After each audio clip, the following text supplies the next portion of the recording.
So this is the full signal layout, step by step, beginning to end, of what you can do when you're in the O2R working with that console. So first things first, you need to turn up the stereo mix bus fader. Just turn it up and leave it there. Don't touch it. Don't turn it down. You know, it'll affect your two-track recording. Make sure your monitor section, control room, has the stereo button pressed in the control room. Yesterday, a couple of people were pressing it in the studio, but it's not the studio that needs it. It is the control room that needs it. Remember, you are in the control room. Your musicians are in the studio. If your mic is in Studio E, and remember your control room is in Studio D. The studio control room D is where the O2R is. Studio E is the one that the window. It's right on the other side of the window there. So input path, plug your mic into the XLR cable, then the XLR cable is plugged into the studio bay, and then make sure you're plugged into control room D input, and the control room patch bay. Studio E is mic 1, is plugged into control room patch bay mic line preamp 1. So you have to plug in those patch bays there. Remember yesterday we were in Studio A, was where the radio was set up, so we had a patch cable plugged into Studio A. In this case, it'd be Studio E, mic plugged into the control room patch bay preamp for number 1 there. O2R meter, make sure your O2R meter is set for pre-EQ, and then O2R channel 1, turn up your input gain, turn on your phantom power if needed, do the phantom power first, and then turn up your input gain. Make sure you're on layer 1 through 24, make sure you press that, your fader mode is in fader, select channel 1, turn your channel 1 fader up, control room level up. You should be hearing signal from the input path. You should already be seeing signal once you turn up your input gain. You should be seeing signal on the meter bridge there. So once we can hear it, then what we can do is we can turn off the stereo and turn on the direct. So once you turn off that stereo, you're not going to hear anything any longer. You turn the direct on. Then you go into your DAW and you select A.1 or A.A1 or digital A1 or whatever it is. Channel out is going to say the same thing, A1, B1, whatever. DAW channel input monitoring, turn that on in your DAW, and once you do that, we should be seeing the level bouncing around in the DAW. Go to your O2R, layer 25 through 48, push that button, and then change your meters to post fader. Your meter is going to stop moving up and down once you change it to post fader. Select channel 25 and then turn that fader up, and now we should be hearing signal from the monitor path. It should be noted that at this point you do not actually need to you do not need to select the channel that you're on.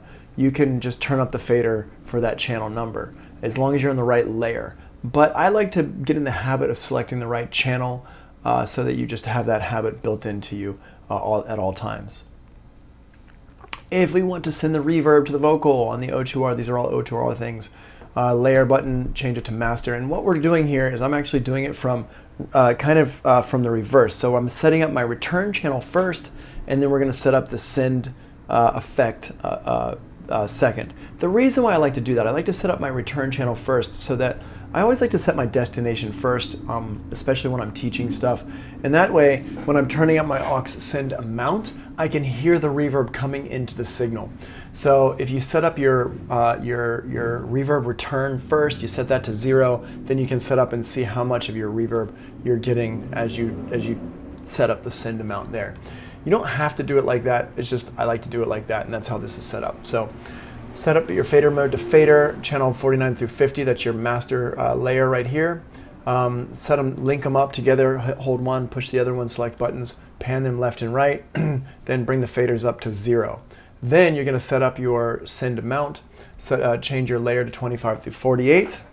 Fader mode, put it to aux select. Make sure you select aux number 1. And then on channel 25, you turn it up, put the fader up. And you can do the same thing for aux number 2 as well, aux select number 2, and then fader up on that one as well. But you only really have to do aux number 1 because it's not, the input's only going to be kind of a mono type of situation going on. Now you should be able to hear the reverb on your snare or your vocal or whatever it is you're putting the reverb on. I think over here I put send vocal to reverb, and then over here I put, yeah, you should hear the reverb on the snare. That doesn't make a whole lot of sense. It should all be on the vocal there. I just wrote it wrong right here. That's just incorrect writing.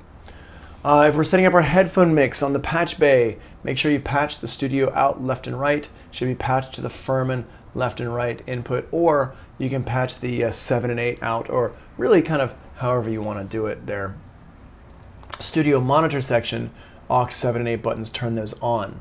If you want to just have it come from the studio out section, make sure you turn up the studio amount there as well.